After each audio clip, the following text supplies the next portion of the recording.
Hello guys. कैसे हैं आप सब लोग। होप यू बेटा बहुत अच्छे होंगे। बेटा आज का जो हमारा वीडियो लेक्चर है, इस वीडियो क्लास में बेसिकली हम एक नया चैप्टर पढ़ेंगे जिसका नाम है एडमिशन ऑफ ए पार्टनर। तो admission of a new partner के चैप्टर में what will you learn in this chapter. आप नया क्या सीखेंगे इस चैप्टर में।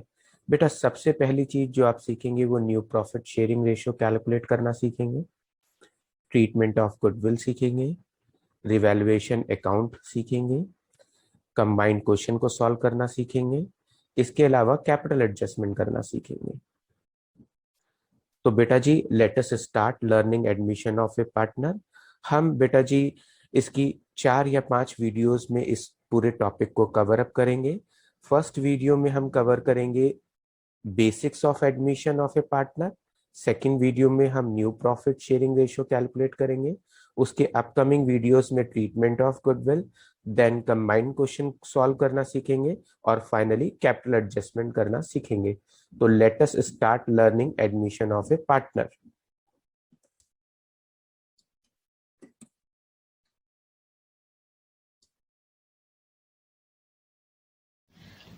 हेलो स्टूडेंट्स, कैसे हैं आप सब लोग। बढ़िया, चलिए बहुत अच्छी बात है। आइए आज की क्लास स्टार्ट करते हैं। आज की क्लास में हम लोग जो टॉपिक पढ़ने जा रहे हैं वो है एडमिशन ऑफ ए पार्टनर।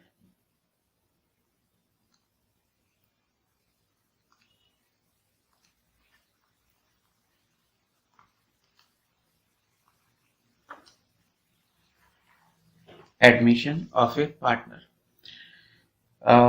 होता क्या है, चलिए एग्जाम्पल से समझते हैं। मान लीजिए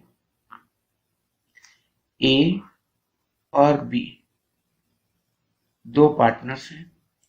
दोनों ने एक पार्टनरशिप फर्म खोली और वो जो पार्टनरशिप फर्म है वो बहुत अच्छा परफॉर्म कर रही है। वो पार्टनरशिप फर्म 3 लाख रुपए का प्रॉफिट कमाती है साल में। और ये जो प्रॉफिट है ये इन दोनों में डिस्ट्रीब्यूट हो जाता है एट द एंड। सारे एक्सपेंसेस माइनस करने के बाद प्रॉफिट 3 लाख। अगर हम दोनों पार्टनर्स में डिस्ट्रीब्यूट करें, मैं इसका नाम ए रख देता हूँ, इसका नाम बी रख देता हूँ, तो कितना कितना हिस्से में आएगा, 1,50,000 रुपये और 1,50,000 रुपये।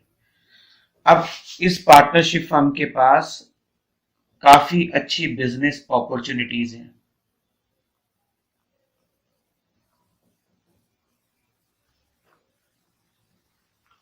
अपॉर्चुनिटीज हैं यानी ये बिजनेस को बहुत अच्छे से और इंक्रीज कर सकते हैं, बट इन्हें बिजनेस अपॉर्चुनिटीज को ग्रैब करने के लिए फंड्स की रिक्वायरमेंट है। फंड्स की रिक्वायरमेंट है और फंड्स की रिक्वायरमेंट को ये पार्टनर्स पे नहीं कर सकते। यानी इन पार्टनर्स के पास इतना पैसा नहीं है कि ये बिजनेस में इन्वेस्ट करने के लिए और पैसा लेकर आ सके। तो ऐसे में इनके पास एक ऑप्शन और आया कि क्यों ना ये किसी एक और इंसान को अपने यहाँ पार्टनर के तौर पर ज्वाइन कर लें। तो इनका एक और फ्रेंड है सी। इन्होंने इसके सामने प्रपोजल रखा कि भाई क्यों नहीं तुम हमारे साथ फर्म में पार्टनर बन जाते हो। तो इसने भी एक्सेप्ट कर लिया कि ये फर्म में पार्टनर बन जाएगा और इसने फर्म में कैपिटल इन्वेस्ट कर दी। अगर हम सी को न्यू पार्टनर एडमिट करते हैं तो ऐसे में क्या क्या प्रॉब्लम्स क्रिएट होती हैं। क्या क्या प्रॉब्लम क्रिएट होती है। सी जब कोई नया पार्टनर एडमिट होता है तो पहले देखिए, पहले प्रॉफिट कितने लोगों में बढ़ रहा था। सर पहले प्रॉफिट ए और बी दो लोगों में बढ़ रहा था, 1/2 और 1/2 के रेशियो में। और सी के आ जाने के बाद अब प्रॉफिट कितने लोगों में डिस्ट्रीब्यूट होगा। सर सी के आ जाने के बाद अब वही प्रॉफिट 3 लोगों में डिस्ट्रीब्यूट होगा, 1/3 1/3 1/3 मीन्स 1 लाख रुपए, 1 लाख रुपए और 1 लाख रुपए। जो प्रॉफिट पहले 2 लोगों के हिस्से में बढ़ रहा था वही प्रॉफिट 3 लोगों में बढ़ रहा है। पहले इनके हिस्से में कितने आ रहे थे, 1.5 लाख 1.5 लाख, अब इनके हिस्से में कितने आ रहे हैं, 1 लाख और 1 लाख। तो नए पार्टनर के आने से क्या हो रहा है, नए पार्टनर के आने से पुराने पार्टनर्स का प्रॉफिट शेयरिंग रेशियो कम हो रहा है। क्या हो रहा है, प्रॉफिट शेयरिंग रेशियो कम हो रहा है। तो ऐसे में जब कोई नया पार्टनर एडमिट करता है, तो इस चैप्टर में इसे, जब कोई नया पार्टनर फर्म में एडमिट करता है तो हम उसको बोलते हैं एडमिशन ऑफ ए पार्टनर। जब कोई नया पार्टनर फर्म में एडमिट करता है तो कौन कौन सी प्रॉब्लम क्रिएट होती हैं, अकाउंटिंग रिकॉर्ड्स में क्या क्या चेंजेस आते हैं, वो हम इस चैप्टर में सीखने जा रहे हैं। पहले नंबर पे, जब कोई नया पार्टनर एडमिट होता है तो हमको फाइंड आउट करना होता है न्यू प्रॉफिट शेयरिंग रेशियो।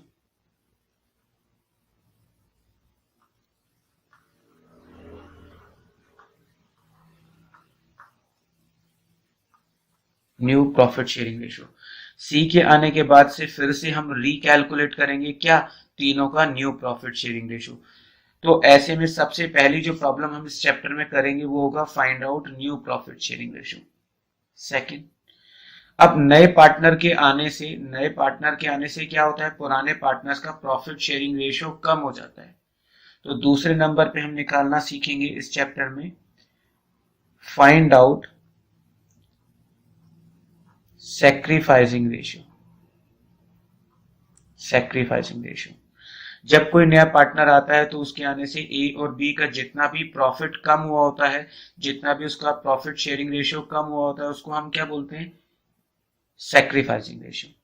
तीसरी चीज, जब कोई नया पार्टनर आता है, अब सोचिए ना, अब सोचा, थोड़ा सा दिमाग पर जोर डालकर सोचिए, देखिए, समझिए कि सी के आने से ए और बी को क्या फायदा हुआ। सी के आने से फर्म को फायदा हुआ कि फर्म के पास जो फंड्स थे वो इंक्रीज हो गए, फर्म की जो बिजनेस अपॉर्चुनिटीज है फर्म वो आसानी से ग्रैब कर पाएगी।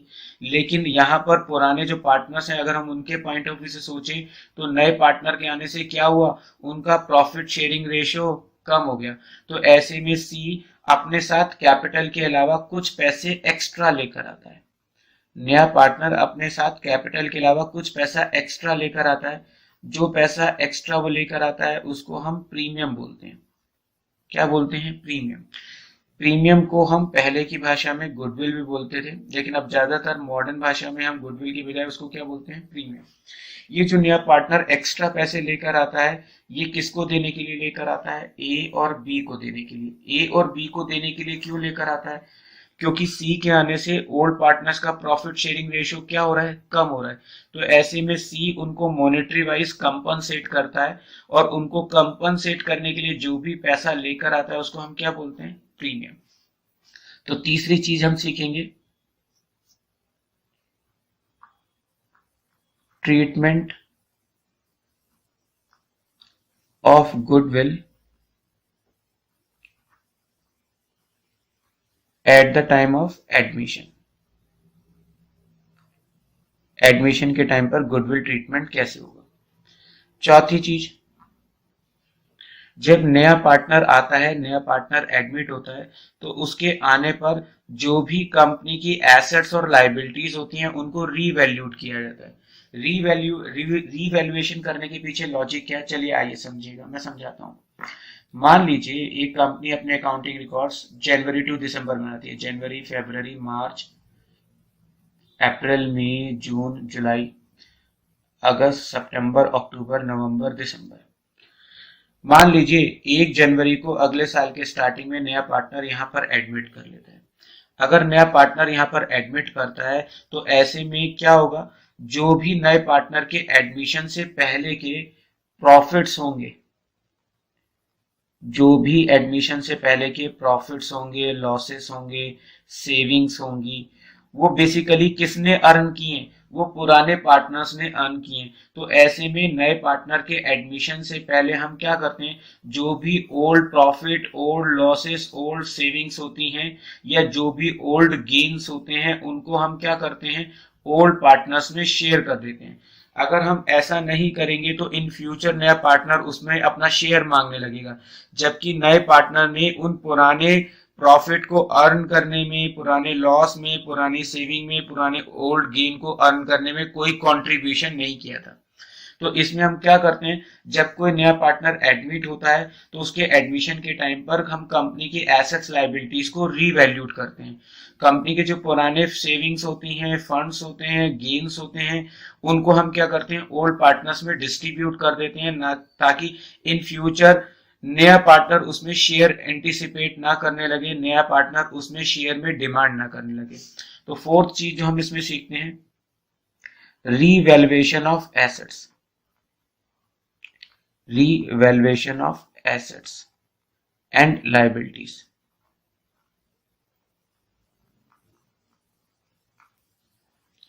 नए पार्टनर के आने पर हम एसेट्स लायबिलिटीज का रीवैल्यूएशन करते हैं, और जो भी इसका प्रॉफिट या गेन होता है, जो भी इसका प्रॉफिट या लॉस होता है, या जो भी ओल्ड कंपनी के पास प्रॉफिट्स होते हैं या ओल्ड कंपनी के पास सेविंग्स होती हैं, उसको हम नए पार्टनर के एडमिशन से पहले ओल्ड पार्टनर्स में शेयर कर देते हैं। तो आप ये एक और चीज इसमें सीखते हैं। फिफ्थ चीज जो आप इस टॉपिक में सीखते हैं वो है capital adjustment. Capital adjustment, partnership, basically partnership में प्रॉब्लम क्या आती है, एक से ज्यादा पार्टनर्स होते हैं। जहां पर ज्यादा पार्टनर्स होते हैं वहां पर ज्यादा व्यूज होते हैं, जहां पर ज्यादा व्यूज होते हैं वहां पर ज्यादा कॉन्फ्लिक्शन होते हैं।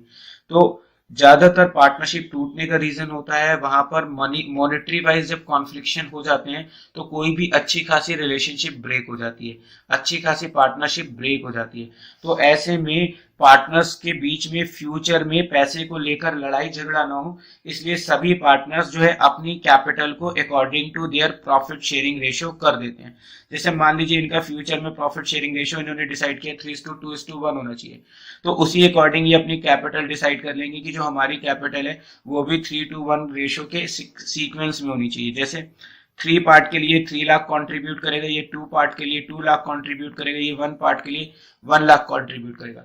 तो ऐसे में पार्टनर्स में इस बात को लेकर फ्यूचर में लड़ाई झगड़ा नहीं होगा कि तुमको प्रॉफिट में ज्यादा हिस्सा मिल रहा है या मुझको कम हिस्सा मिल रहा है। इस बात को लेकर डिस्प्यूट्स नहीं होंगे कि भैया जिसने जितना पैसा इन्वेस्ट किया इसी तरीके से वो पार्टनर फ्यूचर में या फर्म में उस पार्ट के लिए पार्टनर्स से गेन कर रहा है। तो जिस पार्टनर ने जितनी कैपिटल इन्वेस्ट की है उसी अकॉर्डिंग उसका प्रॉफिट शेयरिंग रेशियो होगा। तो प्रॉफिट डिस्ट्रीब्यूशन को लेकर पार्टनर्स में डिस्प्यूट्स नहीं होंगे, कॉन्फ्लिक्शंस नहीं होंगे। तो आप इस चैप्टर में ये 5 चीजें पढ़ेंगे। नए पार्टनर के आने पर न्यू रेशियो कैलकुलेट करना सीखेंगे। दूसरा, नए पार्टनर के आने से जो प्रॉफिट शेयरिंग रेशियो पुराने पार्टनर्स का कम हो जाता है उसको सीखेंगे। तीसरा, नया पार्टनर जो पुराने पार्टनर्स को कंपनसेट करने के लिए एक्स्ट्रा पैसा लेकर आता है, जिसे हम गुडविल या प्रीमियम बोलते हैं, उसको ट्रीटमेंट सीखेंगे। चौथी चीज, नए पार्टनर के आने पर हम पुराने जो भी प्रॉफिट और गेन्स होते हैं और एसेट्स और लायबिलिटीज का रीवैल्यूएशन करते हैं, और जो भी पुराने गेन्स और लॉसेस होते हैं उन्हें ओल्ड पार्टनर्स में शेयर करते हैं। और फिफ्थ चीज हम सीखते हैं कैपिटल एडजस्टमेंट करना। तो ये आज हमारी बेसिक क्लास थी जिसमें हम एडमिशन ऑफ ए पार्टनर में ये चीज समझ रहे थे कि नए पार्टनर के आने पर हमको कौन कौन से अकाउंटिंग ट्रीटमेंट्स नए सीखने पड़ेंगे। अब इससे नेक्स्ट आने वाली वीडियोस में हम इसके बेसिक न्यूमेरिकल्स को प्रैक्टिस करेंगे।